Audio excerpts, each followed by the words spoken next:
Welcome back to Startup Health TV, where we celebrate the entrepreneurs and innovators who are transforming health. I'm your host, Logan Plaster, with my guest and friend, Brian McCourt, CEO and co-founder of the Able Channel. Brian, always good to see you. Logan, always a pleasure. I love what you're doing, not just because I'm in media, but just the idea is so smart of using content as a way to help people heal and thrive, not just for entertainment. So break it down for me. What is the Able Channel? Well, as we've said many times, it's kind of Netflix meets healthcare. I like it. So, direct-to-consumer and direct-to-patient content. So anything relative to your health, that's the kind of content we produce. Okay. And I will say to you that I actually have you to thank, because I watched my last interview with you, and I recognized that I had a health issue. Oh. Yep, I have lost 50 pounds since we last met. You look great. Thank you. But I had realized through all the work that I've done on Able that I'd become insulin resistant. Okay. I needed to lose weight, and I started working with Harvard on our programming series, Health Matters Now, and learned all the things that I needed to stop doing and all the things I needed to start doing. And look at me, director, heal thyself. Yeah. We're now lost 50 pounds, and I feel great. Fantastic. I mean, what a great sort of picture of what it means to be an innovator in health, because every founder I interview, every story comes back to a human challenge. It impacts you, me, my family. Nothing here is outside of the realm of just sort of life and thriving. So I love that. So you mentioned Harvard. I know you've got some interesting collaborations. Tell me about what you're working on. Sure. So, we're super excited about the relationship that we have with Harvard Health Publishing. So we produced a show called Health Matters Now. It's a news magazine show about all things health. And in my case, having watched and produced the series, things that I needed to do. Okay. So it's germane to anyone who's interested in getting healthy and staying healthy. But we're happy to be working with them. Of course, Harvard Medical School, all their doctors are involved with what we're doing, and we couldn't be happier about the relationship. Give me an example of the type of content. What types of lessons are you imparting? Sure. So, we've talked about this before. It's snackable content. Mm-hmm. So you're watching a host deliver kind of news you can use, a deep dive in different conditions, but things that you'd want to know about. And then not only that, but also conversations with doctors who are leaders in their field. We even did something recently on vaccinations, and come to find out that the mRNA vaccine had actually been in development for 30 years with one of the doctors that helped develop it. So, kind of dispelling a lot of myths about healthcare is one of the other things that we're doing with Harvard, and we couldn't be happier about the opportunity.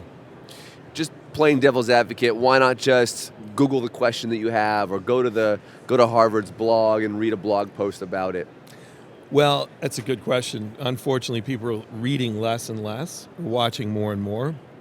And the fact that, you have an organization like Harvard Health and Harvard Medical School to be able to amplify all of their knowledge base and adapt it to video is an opportunity that we just, couldn't not do. Yeah. I read that you got an Emmy nomination. Talk to me about that. Oh, thank you for saying that. Yes, we the programming we produced, Together We Are Able, which is a series about people living with disabilities. Mm-hmm. And it aired last year on all the major networks. Yeah. And lo and behold, we were nominated for an Emmy Award for diversity, equity, and inclusion. Okay. Because again, problem solving is a health issue that 85% of people living with a disability are unemployed. So that's an unbelievable statistic. And what we're trying to do is say employers need to hire and consider in their DE&I hiring to hire people with disabilities, because frankly, there's no reason not to. Yeah.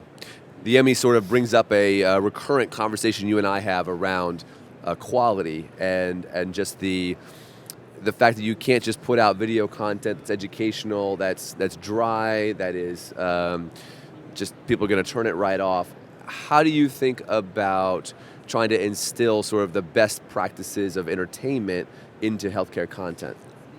Well, it's a great question, and I have to say that you're right. I mean, most of the healthcare content that I see is rudimentary at best. Borderline terrible. Yeah, and then you got the advent of AI generated synthetic video, which is also, I use the word soulless because it feels soulless to me. Yeah. It's not original, it's not authentic. It's just a avatar that's talking at you. And I think, one of the things that Jerry Levin, who's on our board of directors, former CEO of Time Warner, and really one of the founders at HBO, said, you want to focus on stories of the human spirit because that's where you get the authentic, emotional vibe of a person's journey. So that's really what we focus on, is that, humanity really needs to see humanity in practice, because that's where you connect and identify with that story. So, a lot of the things that you do is to elicit an emotional response, a feeling from the content you're producing. Yeah. And that's what we're doing. We're telling people's stories on a platform where, before Able Channel, really, other than us, I'm not sure who else is doing what we're doing, telling these stories because they resonate with others.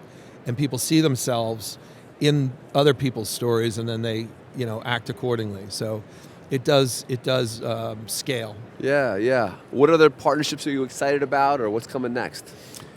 We have a partnership with Cleveland Clinic, of course. Dr. Toby Cosgrove is on our board of directors, and he's been wonderful to connect us to Cleveland Clinic.